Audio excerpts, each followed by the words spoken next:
Well, good afternoon, everyone, and howdy. Welcome to Leading, Adapting, and Persevering in Challenging Times, a webinar hosted by the World Affairs Council of Greater Houston with Marianne Maldonado and Stan McChrystal. Thank you for taking time to attend today. I'm certain you all would agree that the topic is quite relevant. My name is Lieutenant General Retired Jim Huggins. I'm a partner at McChrystal Group, and I'll be the moderator for today's webinar. I'm also proud to tell you that for the last 3.5 years, I've been lucky enough to lead our team's Texas portfolio. Now, before we get started with the discussion, I want to go over a few ground rules for you. Following Marianne and Stan's introductory comments, I will ask some questions based on a predetermined list that we have. And during that time, I'd ask you all the attendees, to submit your questions to me. In the second half of the webinar, I will be reading those questions to General McChrystal. Now, if you would, those of you not familiar with Zoom, if you just take a look at the bottom of your Zoom screen, you'll notice a chat box and a Q&A box. Please use the Q&A box to submit the questions to me to read. The chat box is really there for you to share ideas and perspectives amongst each other. And once again, please use the Q&A box for me to submit questions to General McChrystal. I'll review this as we get a little bit later on to it based on more people attending. Now also at the end of the webinar, we will send you an email, you'll get it from me, that'll include a video link to this actual webinar so that you can share it with your friends and colleagues. And now with that, let me hand this over to Marianne, the Chief Executive Officer for World Affairs Council. Thank you. Thank you, Jim. The World Affairs Council of Greater Houston brings to you global leaders with expertise specifically designed to help us understand our ever-changing world. We are proud to present today's program with General Stan McChrystal, moderated by retired Lieutenant General Jim Huggins. Having served our country for over 35 years, Jim's understanding of operational excellence makes him the perfect moderator for today's talk. When COVID-19 first hit the US, and we all began redefining our lives, one of the Council's first calls was to the McChrystal Group. Best known for his exceptional leadership, Stanley McChrystal is a retired US Army 4-star general. He is the former commander of US and coalition forces in Afghanistan and the former leader of Joint Special Operations Command. His leadership is credited with the capture of Saddam Hussein and the 2006 location and killing of an al-Qaeda's leader. Please welcome the founder and CEO of the McChrystal Group and our Houston friend, General Stan McChrystal. Marianne, thanks for having me, and thanks for everybody for putting this together today, and then also for everybody who take the time to join us. I really appreciate it. I thought what I'd do is start with some opening comments, and then we can get into a conversation with your questions. But I'm going to first ask for your indulgence. I'm going to play a tape that I'm going to ask you to listen to. You'll have to listen carefully because it's 2 months short of being 80 years old as a recording. But first, a little background. This is a speech given in June 1940 by Prime Minister Winston Churchill. You remember in June 1940, he'd been in the job only a few weeks. And although it was about 9 months into the Second World War, it was only a few weeks after Germany had invaded Western Europe and conquered France. They'd forced out British forces in an ignominious defeat. They'd had to withdraw those forces from Dunkirk. And now Britain stood seemingly defeated in front of Nazi Germany. Winston Churchill knew he needed to talk to and communicate effectively with the British people, not just in Great Britain itself, but also across the entire empire. So listen to this. The British Empire and the French Republic linked together in their accord and in their need will defend to the death their native soil, aiding each other like good comrades to the utmost of their strength. We shall go on to the end. We shall fight in France. We shall fight on the seas and oceans. We shall fight with growing confidence and growing strength in the air. We shall defend our island, whatever the cost may be. We shall fight on the beaches. We shall fight on the landing grounds. We shall fight in the fields and in the streets. We shall fight in the hills. We shall never surrender. And if, which I do not for a moment believe, this island or large part of it was subjugated and starving, then our empire beyond the seas, armed and guarded by the British fleet, would carry on the struggle. Every time I hear that recording, I'm inspired. But I also think about what Winston Churchill was trying to do in that moment.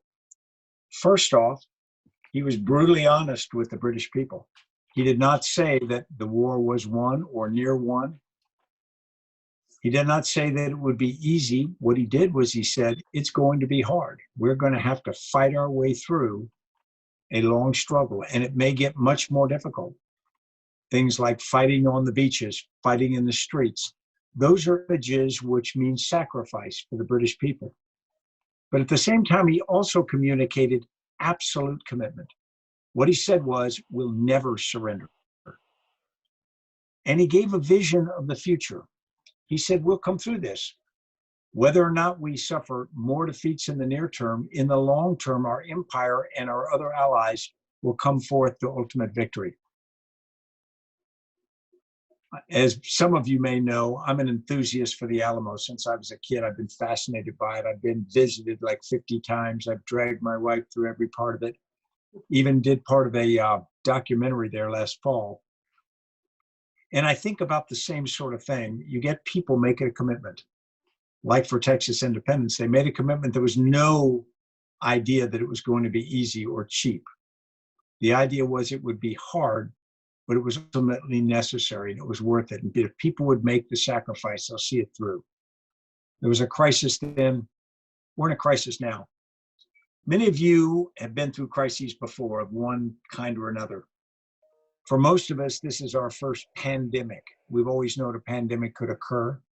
In fact, there's been warnings about it and preparations for it. But the reality is, COVID-19 is an amorphous viral threat that it's tough to get your arms or mind around. It feels like it's everywhere, and it feels like it threatens everything you hold dear. At the same time, we have an economic challenge as well. Certainly, you all will feel the oil and gas price war that's going on between Saudi Arabia and Russia, but also just the shutdown of the economy in general, not just in the United States, but much of the world, is going to send chills through our lives for a long time to come. I think that this time next year, we won't be out of some impact of what COVID-19, both as a pandemic done and certainly what the current economic impact is. But we do know that we'll get through it. We do know that there will be a brighter future on the back end. So I want to think and talk a little bit tonight about what do we do in these moments of crisis? I think first, if we think in a macro sense, we come together, or we should come together. If the United States tries to fight COVID-19 as 50 separate states, or as many more counties and cities, we are guaranteed that we will be ineffective. We are guaranteed that we will suffer higher losses of people we love than we'd otherwise need to. If we come together, as we have the capability to do, we know that united we're stronger. We can share assets and wisdom, and we can do things that we couldn't do separately. That means we're going to need leaders. And not just a national leader or a savior. We're going to need a whole cadre of leaders at local, business level, schools, everywhere in our nation that not only come together, but have a similar DNA to what they are representing. First off, I think we've got to be honest with our fellow Americans. We've got to be brutally transparent with what reality is and candid about how hard it may take to get there. I think anything else risks losing our credibility. If we say that's the light at the end of the tunnel, but it's not accurate, then over time, certainly people won't believe or follow us. I think that's also a sign of respect to our fellow Americans. We're also going to need to stand up. Leaders are going to have to come forward and show themselves. I sometimes tell people about a tradition in the British Navy where in 19th century naval combat, British officers on the top deck were required to stand erect, even though that was the most lethal part of the ship, and they were completely visible. But it was considered important to show that kind of leadership, to be overt about your standing up and accepting responsibility. I think that's going to be critical in the days ahead. I think we're also going to have to change the way we lead a bit. Just in the time in a crisis like this, we have a tendency to want to come together in our churches, come together in our schools, in our businesses, link arms, get the shared idea that we are together and we will withstand this. And yet the nature of the threat means we must work from home or be distributed. That brings some special challenges. When I commanded Joint Special Operations Command, the counter-terrorist fight in Iraq and Afghanistan, we had to operate distributed because our enemy was distributed. So I had to take a command which wanted, and by tradition, to be co-located, be shoulder to shoulder, and we had to spread it across 76 different bases. And yet every day we had to synchronize ourselves to be effective because that's how fast the fight was. So now we're going to have to make our society, our businesses, our government, and our families work distributed, working from home in home offices. At first, it's kind of nice because you go home and you can work in your pajamas or whatever you like. And then you realize much of what you learned and get done in most businesses is walking down the hallway and talking to somebody. The leadership you might give a young person is a pat on the shoulder or a smile or a quick, let me show you how to do that. And suddenly when everybody's operating alone, all of those traditional ways are much, much harder for us. Now we are blessed, we've got technology like we are using today that we didn't have before.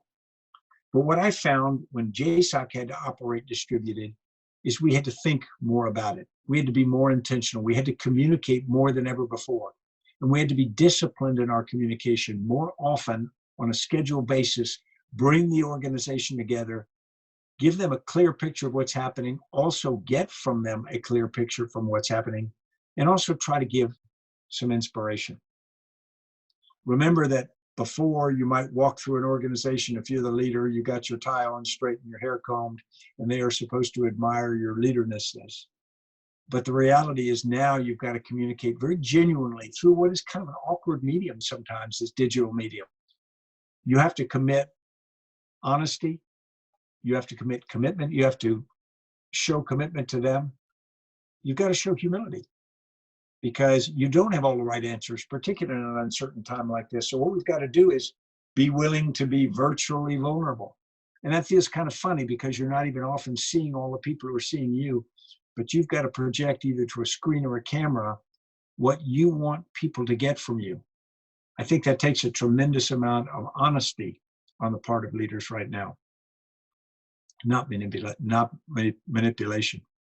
I think the last thing I'd share with people is because this is going to be difficult, there will be ups and downs. COVID-19 will wax and wane. The economy always waxes and wanes. People will have time when they are enthusiastic and times when they are discouraged. I think we as leaders got to be as consistent as we can be. We're certainly going to go through personal ups and downs, but as much as possible, we've got to help the organization through that. When there's great disappointment or great fear, we've got to reach out, like Franklin Roosevelt did with the fireside chats. He offered hope to a generation of American farmers, largely, who felt like there was no hope to be had. I think that's where we come in. Jim, I'd like to pass it back to you and let's have a conversation. Thanks very much, Dan. We're starting to see a little bit of population in terms of the Q&A block. Just to readdress it for everybody who might have joined a few minutes late, I will lead a moderated discussion for about the next 15 to 20 minutes with some questions that we have predetermined. We'll look forward to you submitting your questions in the Q&A block. We have a few already, but I really encourage yours, really about, if you just consider the theme of what Mary Ann has given us in terms of leading in these times and trying to adapt and how we preserve the force or your capabilities, your teams, as we respond to this crisis. We really appreciate that. But sir, first, right off the bat, really as a military leader, we all hear the phrases about, well, yeah, we have to approach the coronavirus like we would a war. We need to adopt a wartime footing. What springs to your mind? What are the critical elements in supporting this? Because it is almost a war. Yeah, I think it is. I think the wartime analogy is correct, although for people who think it means soldiers on the street with guns, that's not right. It means we mobilize every part of our national capability against the threat. So to me, that means part of it is economic, helping people, businesses survive and things to stay healthy. Part of it's medical, part of it's scientific underlying that. The military has a role to play as well, partially because the military has extensive logistical capability. It's got command and control capability in municipalities or states that become stretched just like they would during a natural disaster. I think we can use military capacity to help reinforce that. In some cases, to help move assets like ventilators or protective equipment to where it's needed. I think the key thing is that the wartime idea that everyone is in it together, like during the Second World War when 12 million Americans were in uniform, but every American was in the fight, either collecting scrap or working in a manufacturing facility. Everybody was doing something for the overall effort. I think that's the mindset we've got to capture. And it's really got to be more than just a wartime or a single nation, because it's a global struggle. Great, sir. Thanks very much. Really shifting over to people's attention, once you've gotten it in terms of how we're going to get through the initial anxiety. And one of the big problems are people says, hey, my old plans, they're out the window. What do we recommend in terms of helping teams reorient themselves, helping leaders restore a sense of purpose, and really giving some meaningful goals along that way? Yeah, well, Jim, you're probably better to answer this than I am, because let me ask you, what happens in combat when you've got this great plan and then you get on the ground and from about the first second of the operation, that plan isn't going to work? What did you do?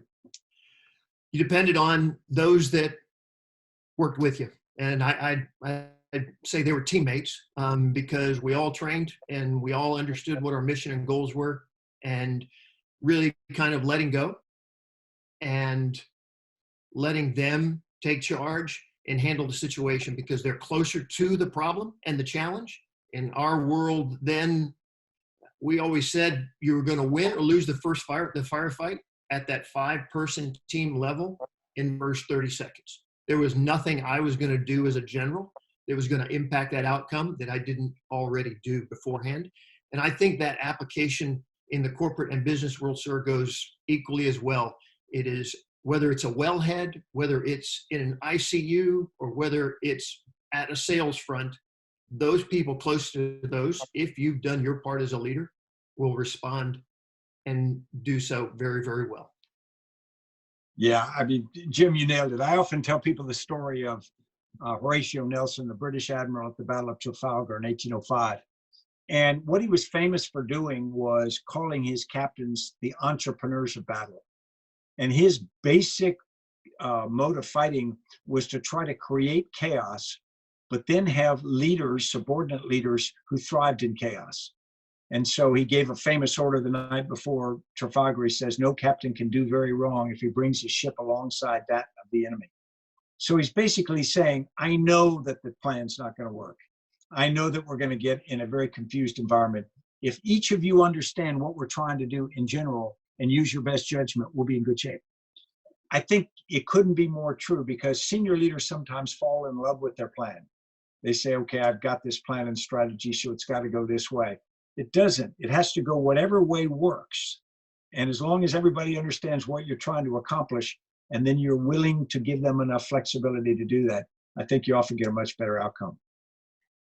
And yes, that leads right into the situation that leaders see every day. It's changing. As you mentioned, the crisis happens in phases.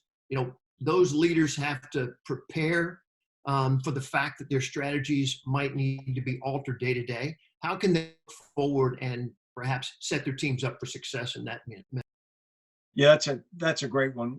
One of the things about creating a strategy is it's how you use ways and means to achieve certain ends. And so that's where you're going to put your resources, how you're going to actually execute to try to accomplish something. As circumstances change, strategies become out of date or invalid pretty quickly. That's not changing what you're trying to do. It's just changing the way you're going to get there.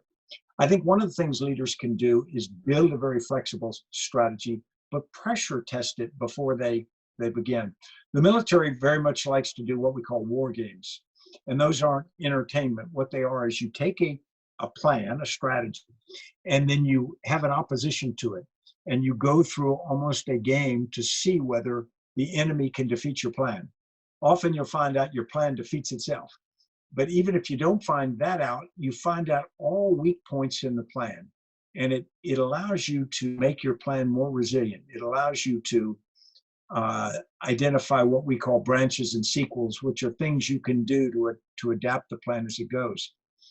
The same is the idea of red teaming. Red teaming will come and take a hard oppositional look, almost a devil's advocate look at a strategy or a plan that an organization's got.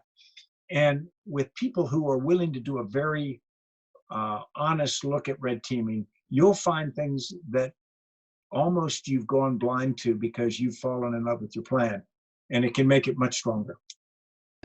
Sure. We'll go one more, and then I'll transition over to the question and answer, sir. And really, it goes with what you kind of started off with. I think the COVID crisis is accelerating our dependence on digital tools and information to get our missions accomplished. With so many people working remotely, what do we think that the most important qualities are for leaders to be able to navigate this new reality? And what does a digital leader look like? Yeah, that's a great one. A digital leader looks like whatever they look like on the screen. You know, that's the thing. And it's not going to be man, woman, old, young, or whatever. It's going to be who can pull things together. So if we think about what a digital leader's got to do that's slightly different, is you can't walk into a room or in a wing of a building and pull all your people together or see how their operation. You've almost got to make sure you can draw that out in your mind, because organizational structures really are now whatever you say they are, and they operate however the digits are moving in that moment. So I think a virtual leader is going to have certain things that they do better than we might have done in the past. The first I mentioned, they're going to communicate. They're going to communicate much more often, much more effectively to their teams. They're going to ensure that they have effective communication coming back up, because otherwise they're like operating in a submarine that's submerged. All they get is going to come through those pipes. So they're going to get very good at portraying a clear picture and getting a clear picture back from one. I think the next thing that they're going to do is figure out what they're trying to do and leveraging talent against that. In some ways, I think this gets more flexible, because as people are around virtually, it means they can be anywhere you want virtually. You can just draw them into an organizational circle and say, okay, that's the team that's going to solve this problem. You don't have to move desks. You don't have to have people travel from city A to city B to work that. You can do it literally with a quick instruction. Now that means there's a cultural shift in how that operates. You've got to develop in your people a flexibility where when they suddenly are configured in that kind of virtual team, they come together and boom, they're a team.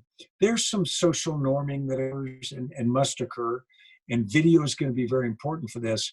But the reality is it's going to unlock true agility in organizations that are willing to use it. I think the final thing about the digital leader is going to be somebody who's engaged very, very aggressively is the word I use. That's not what I mean. Energetically is the word I mean. Because before, a leader might be in the corner office and sort of things come to them. If a digital leader sits in their home office and waits for things to come to them, the reality is it may get filtered, it may not be coming, and you can develop big blind spots. Plus, you've got to reach out into your organization and touch people, just like you would down in the dining facility in your building, where you suddenly see a young person that you barely know and you speak to them for a little while. You're going to have to create those moments virtually. It takes some work and it takes some intentional effort to do that. But I think it's going to be critical to have the same kind of sense and impact on an organization that we like to have. Awesome. Thanks. I'll go ahead and transition over to some of the Q&A that you all have been sending in, and thanks for that. Just as an admin note up front, if we don't get to your questions, we will go through the questions you've submitted and try and respond to you directly. So thank you very much. All of you registered, so we should be able to get those questions back to you, those answers back to you. So the first one is from Sean Guillory, and he asks, what are the mistakes most leaders make during a crisis such as these? Yeah, I think there are a couple. The first one that jumps out is the tendency to centralize decision-making. And you say, well, why would you centralize decision-making? And the response is, well, it's a crisis. Everything's important. So we're to bring the decisions to the center and make them. The danger of that is a fast-moving crisis, particularly, is very hard to deal with, because by the time information gets up, the crisis can be past your ability to make a decision. So it really is a big mistake to do that. The second thing is to be very directive. You know, you centralize things and then be very directive. Okay, you go there. Now, there are moments when you're in a burning building and someone says, go down that hallway and go out the door, that sort of thing. I got that. But what happens in a crisis is when people feel an existential threat to the organization, they'll start to do those things because they either assume they know best or they're afraid people won't use great judgment. There are moments for it, but in reality, if you explain to the organization and give them a clear picture of the crisis and then have them do whatever makes sense to help solve this crisis, you'll get a better outcome. As Jim talked about in combat earlier in the webinar, your greatest strength is in your people. The aggregate wisdom in your organization is spread across people. It's when you leverage more of it than we normally do, we do better. Great. Thanks. Great question from David Snyder. With all the apps, communications capabilities, media outlets that are currently available, do we come out of this event with a better team of teams, or do we go back to the same manner of doing business? Yeah. Hey, David, depends on the organization. There are going to be organizations, in my view, that go right back to status quo. And so I think they are going to be deeply disadvantaged. The companies that understand what's good about what they're doing now, what's different and good, are going to be hugely advantaged. They're probably going to end up on a hybrid. They're not going to go back to where they were exactly, and they're not going to be 100% work from home. But what they're doing right now is they're learning what works. They're learning what works best for them. They are adjusting their manner now, and they're putting one eye on the future. And that one eye on the future gives them the sense that when things allow them more flexibility, they can leverage the good parts of this. They can leverage what might be good about the legacy, and then they're going to move forward. I think, interestingly enough, those least likely to change effectively are going to be things like bureaucracies and governments, because there's not competition in the marketplace that'll push them to change as fast. Over time, they'll have to, but probably not immediately. Well, really coming down to leadership, sir. I mean, we got a question from Virdanya, really asking, as a leader, what are the key words you try to utilize when you inspire or guide your team? I think this is a good follow-on to the last. Yeah. Just sort of step back and say, what words would you like to hear? One of the words that I think is most powerful is we and us. When I hear a leader saying I a lot or me a lot, for some reason, it's like fingernails on a chalkboard, because I don't feel like I'm part of the team. I feel like they are the team, and I don't know what I am. So I think that first is that sense of teamwork. The next is, it's the idea of commitment. It is the idea that someone has asked me to be a part of something or to do a task, and there is a commitment that we are going to see it through. I remember in the middle of the fight against al-Qaeda in Iraq, we had a congressional delegation come visit us, and we'd been in the war for a number of years. I'd been there myself for almost 5 at that point. And they said, well, your organization is operating just night after night after night, month after month, year after year. How long can they keep it up? And I said, and my response was, until they think the nation's not committed to this fight. And then it won't last long at all. I think the sense of commitment is really important. You see that people complain, warriors in a war, or anybody, if they think that the organization's not true to what they said they were going to do, there's an awful lot of loss of confidence. Thanks. Unfortunately, this next one is from an anonymous attendee. It's a great question. So I wish they'd have told us who it was, but hopefully we can address it. Just, how do you not lose sight of developing a strategy, particularly when the situation and conditions are changing and so much energy is focused on the immediate tactical response? I think we can definitely relate to that. I mean, do you dedicate a single person or a team to focus on the strategy? In other words, what I think they're asking, sir, is how do you look farther enough ahead that you don't get consumed by the wolf closest to the sled, and you really have to know how you're going to come out on the other side? Yeah, and that's hard to do because, as you always say, when you're fighting alligators, it's tough to remember you're trying to drain the swamp. And that's going to be true for any organization faced with a near-term crisis, because everybody tends to go to the bright light. They tend to be fixated on that, whether or not they are actually able to make any real contribution to solving that problem. It's mesmerizing because it's like a meteor coming to Earth to hit and destroy the world. And so it can cause people to freeze. This is where leaders have got to be very focused. Leaders have got to simultaneously put enough talent and resources on the crisis at hand, tell the rest of the organization that that's what they are doing, make sure the rest of the organization understands and hopefully derives confidence from that, but also tell people, but remember, this is what we've got to do long term. This is the goal. You are focused on a battle, but we are trying to win a war. So we've got to do these long-term things. That means leaders can't let themselves get completely focused on the crisis. There are things they have to do, obviously, but longer term, they've got to keep pushing the organization towards the longer-term goals.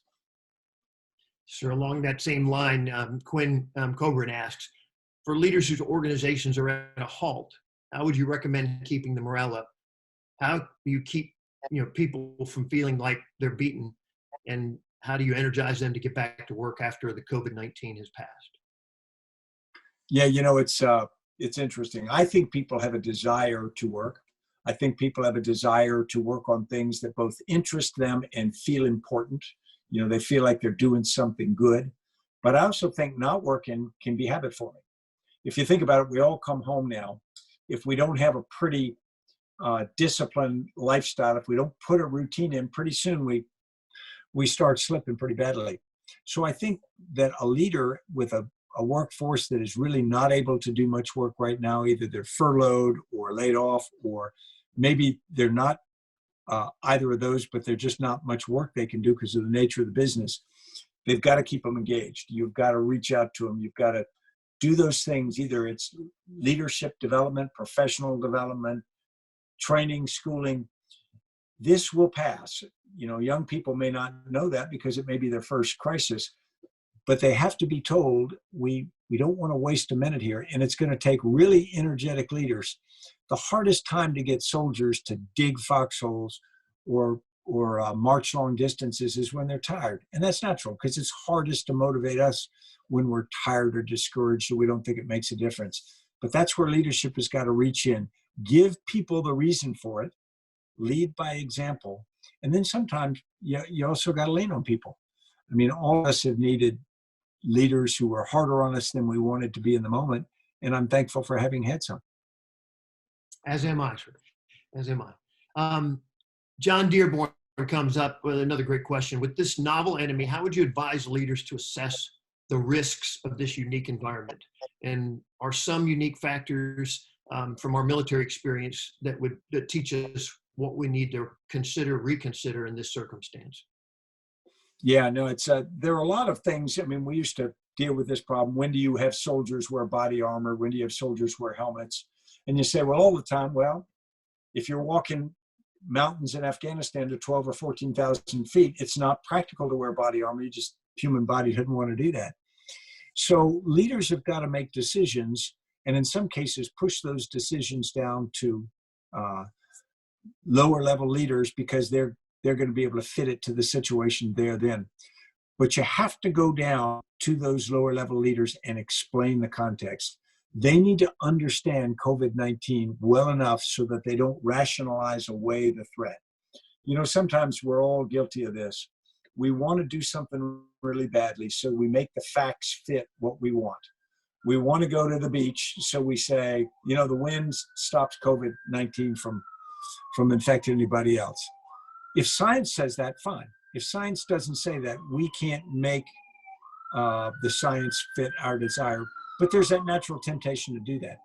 So I would say first is ensure we get clear information down to people, explain the dangers and what level of risk can we accept. Sometimes we may accept levels of risk to healthcare workers or others because there's no other choice. But those should be open-eyed, conscious risks, not ones that we wish away in our minds. Thank you. Thank you. Really now kind of getting into really managing a little bit more in terms of information. Edward Taussig asks, how do you prepare your meetings when you have a small amount of time to hit the key points you want to make so that everyone has the context about what the meeting is attempting to accomplish? Yeah, that's really important because you don't want to waste people's time, and people resent it if you do. I think the best thing to do is start by framing the meeting with some kind of preparatory information, an email or document sent out to people that says, this is the meeting from this time to this time. It will start on time, which is a sign of respect and courtesy to people. These are the items we're going to cover. If there are more items you need to cover, tell me now before we convene the meeting. Don't show up in the meeting and suddenly say, oh yeah, let me do this, and hijack a meeting in an unproductive direction. So there's a discipline to an agenda to a meeting. There's also a discipline to the timing, the conduct of it. I don't know how many times we've all been in meetings where some person who wants to talk a lot just pulls us in a direction that's really of importance to a very small number of us. So those, I think, the people who set it out should set very set times, talk about it a certain amount of time. If you can't decide it in that forum, push it to a different forum where you can spend more time with a more appropriate grouping of people. The outcome of meetings is equally important. I don't know how many times I've been in meetings where we'd have what I thought was a useful discussion. There would be what I considered to be an outcome, and I would leave, and then I would find out later that the outcome had been portrayed as something different. Now, sometimes that is not completely honest behavior. Other times it's just people hear what they want to hear. So I think it's very important for every meeting to have a summary of it. It can be spoken in the meeting. It says, okay, here's what we decided. Here's what we concluded. But I also think it's good to follow up with some kind of, can be fairly informal document that says, we had a meeting about this. We decided the following. And here's who's responsible for what we decided. Because those things really go a long way to giving people confidence that the meeting was worthwhile because you're actually going to implement what was decided. Now, just add that for everybody else in JSOC, General McChrystal, they had multiple chat rooms when they were having their major synchronization meetings. And what we're doing in the Q&A and the chat function also served as an archive of those discussions, those meeting notes. So they just continued to live, and I didn't take a whole lot of extra work. We've talked to a lot of our partners about trying to do a very similar thing, and it really becomes an enhancer to operations because you don't have to go back and say what said, or somebody else says I was too busy to type up the minutes. This is being actually put together in real time, And now how much more effective have we made that 1 hour's worth of a meeting by using multiple media means to be able to get the information out, which is what the rest of the team all needs. But just a little bit of that one. And we've got about 20 minutes left, so a few more of these I'll go through. A great question by Michael Palmore. What societal changes and challenges do you forecast COVID will have on the next 5 to 10 years? Yeah. I think the best way to describe it is it's going to accelerate changes that are already starting in society. Some are going to be good and some may not be good. I think the good ones will be our ability to work virtually, our ability to work home will allow us to be a lot more efficient once we've sort of figured it out. And so we're going to be able to do things faster, more connected. We've had the technical ability, but we just culturally haven't done it. So this is going to accelerate that. I think it could bring us together. The ability to connect people and things into a large cause is very possible, but it's not a given. It's not necessarily what's going to happen. You know, when significant pressures are put on societies, they can either come together like we did in World War II, or they can atomize, fracture, like the Balkans did after Tito died. And in the 1990s, when we were there, you just saw an entire civilization break apart and go at each other's throats. What we saw in Iraq from 2003 to 2008 is this breakdown into sectarian violence that wasn't really a given. It didn't have to happen. But as the society went under pressure, things didn't hold it together. And I think enough efforts weren't made to do that. So I think society, we could lose a measure of our globalization. There's been a move in that direction in the last few years anyway, which I think is unfortunate. But this idea that we become more nationalist, more insulated, it sounds good, but the reality is it's much less efficient economically for the world. And it creates a much higher probability of things like war, in my view. So I think it's important that we think about the effect that this pandemic is having. I think about the opportunity to make it a global effort, because the world's too small now to have part of the world screwed up and then us live in this country that's insulated from that. That just won't be the reality in the future. Thanks. Another great question. I would say that it is, it's another anonymous. Who from history is someone that you consider to have had extraordinary leadership skills? Yeah, and I've got a bunch of heroes. I grew up with Robert E. Lee as my hero. I grew up with Sam Houston. My son is named after Sam Houston, because there was a guy who clearly had some challenges in life, but at the end of the day, he didn't quit, and he did some amazing things. But the one I come to is Martin Luther King Jr. You know, I grew up my family's from the South, my mother's side of the family. And so I was very attuned as a young person to the civil rights movement, because it really was cresting when I was coming of age. My mother admired Dr. King. And what I knew of him when I was younger was largely superficial. He was a great orator. He was pushing a cause I admired.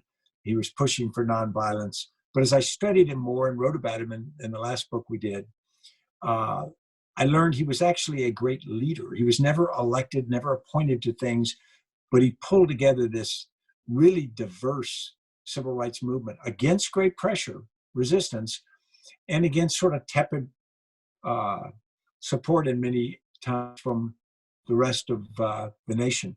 He pulled that together and he kept them on an azimuth, kept them going. And for 13 years, he was the most important mover in that movement. And he did all this before the age of 40. And he was murdered. So to me, he comes off as the person I would most want as a CEO of a company I own, for example. But Jim, I think I want to ask you that question. Who would you think? Sir, we go by it every time we do a memorial run. And I would probably have to go with Franklin Delano Roosevelt.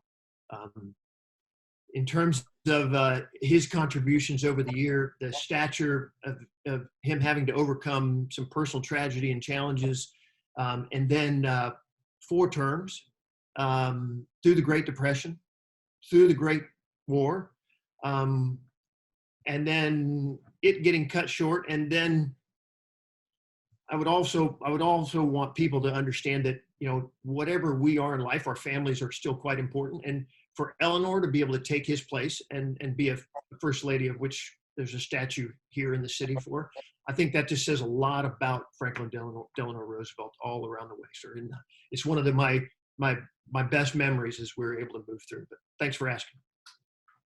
For everybody, when we go through this tour, we stop at the Franklin Delano Roosevelt Memorial, and Jim points out the first statue at the beginning of the memorial, because you move through it, stages of his life, is a picture of a normal sized guy sitting in a wheelchair. And they look like a crippled person.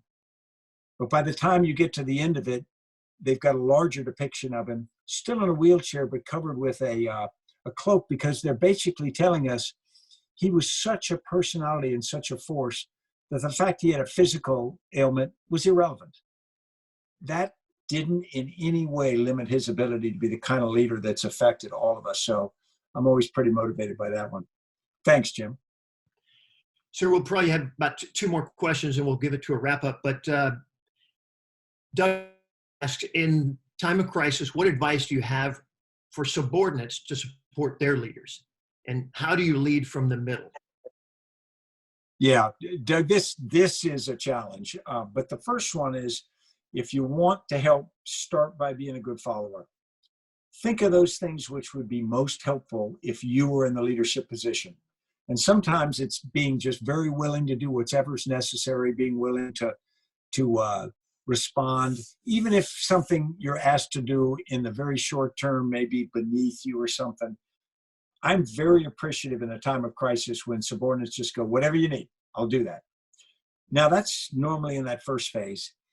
In the second phase, you talk about how do you lead from the middle and how are you most supportive of the leader in the long run. There are a couple things. One is be candid, back up. Tell your leaders what they need to hear. And you can say it in a respectful way. You don't have to start say, boss, that's the dumbest decision I've heard about. What caused you to make that? But if you go, boss, your decision came down and, the way we see it here, you might think about it differently. That kind of feedback is really important. I don't know how many times I've had people come and stop me from making more mistakes after I've made some, simply because they're giving me a perspective that I didn't have or hadn't thought about enough. And then also from the middle, you can lead your peers. From the middle, sometimes just reaching out, explaining what the organization's doing, reminding people of the values of the organization, reminding them of the commitment. The senior leader can talk about it all the time. But when it comes from a peer, if the senior leader says, okay, I want you to do X, all right. But if a peer comes and says, we should do X, it has a special power. It almost says, I am calling upon your self-respect that we're going to do the right thing. And I think from the middle, you can have a huge effect on the overall organization. Thanks. Yes, sir. And then another question from Andrew Powman, who asks, is there a way or how can we combine military and civilian leadership so that we can tackle this COVID-19 crisis? Yeah, that's a great one. Sometimes people say, what we need now is a military leader to come take over. I think what we need now is leaders. And so you say, well, is a military leader different from a business leader? And I'd say not really. One wears a uniform and the other doesn't. But if they've got the right values, if they got the right commitment, if they understand that they're dealing with people, not things, if they are committed, then I think that's great. Now you can match some different expertise together and experience very effectively. For example, the military tends to have experience in big groups of people, moving organizations, logistics, developing strategy, developing standards, and in training people, because the military is just one big training machine. And so if you say, well, who would bring that kind of experience to the effort? Probably military would do that. but the military doesn't have the same adeptness in the political stakeholders and other things or scientific things. So putting together that team, I would not be looking for one or the other as much as I would be looking to get together a team to get all that expertise and experience together with somebody coordinating it. Thanks, sir. And I'll go final question, and then I'll turn it back over to Mary Ann for any closing comments and your comments, sir. Last question is from a person we both know fairly well, Laura Schilling. And she asked, as a leader, what do you focus your communications on when the situation is so dynamic? Your morning update can be obsolete in hours, and your team can likely only digest a few items at once at a time. Hey, Laura, it's great to have you on here. I'm gonna push this one to Jim because I think he knows more about this than anyone I know. Jim. So I'd say, and then thanks, Laura, and thanks, boss. I believe that in a crisis and the situation that's so dynamic, there's only a few messages that have to be there. I sat with a couple of key leaders of an organization in Houston who was in crisis, and we really talked about three central messages that had to be communicated through everything that the organization did, which was turn the tide financially, connect people to decisions, and trust. And so everything that president, CEO tried to do, he resonated those messages. And his expectation was all the senior vice presidents would resonate those same messages. And whether we were doing a separate function or a different meeting inside or outside the organization, those three messages resonated. It didn't turn into any bureaucratic pablum, but it was actually that message in the crisis to every employee said, I know where we're going. It's sort of like when John F. Kennedy visited the NASA and he bumped into the janitor and said, hi, sir, what do you do here? And he says, I'm here to put a man on the moon, just like you told us we're going to do. That clarity and purpose and focus is such an enhancer to everybody coming to work every day and helping your organization move through that crisis. But over to you, sir. No, I was perfect. I'm not going to touch that, but I'll screw it up. Well, thank you very, very much. And again, just to recap for everyone, what we'll do is we will send you out an email with the link to this webinar so you can share it with your friends. And then we'll try and address the questions we couldn't get to. So please feel free to reach back out to us if there's something else that came out that we didn't get to. And I will, sir, any last comments? Well, I want to thank Ronan and Mary Ann for making this happen, everybody for spending time with us, and so many of you for welcoming us and our team into the Houston community. Thanks, sir. Mary Ann. General McChrystal, Jim, thank you so much. It's been our pleasure, and we look forward to hosting you in Houston. And we hope all of you watching will join us for more council webinars. We have a few coming up in the next few days. Dr. Peter Hotez on the COVID-19 ongoing strategies. We have former acting U.S. Ambassador to China, David Rank, joining us, speaking on the impact of China and the global effect. And hopefully in person, we are going to be having former Lieutenant General H.R. McMaster, the 26th U.S. National Security Advisor. Thank you again for joining us. General, Jim, thank you both so much again. We're so appreciative. We're looking forward to seeing you in Houston, and stay connected with the World Affairs Council. And until next time, keep informed, keep healthy, and keep safe. Goodbye. Thanks. Thanks.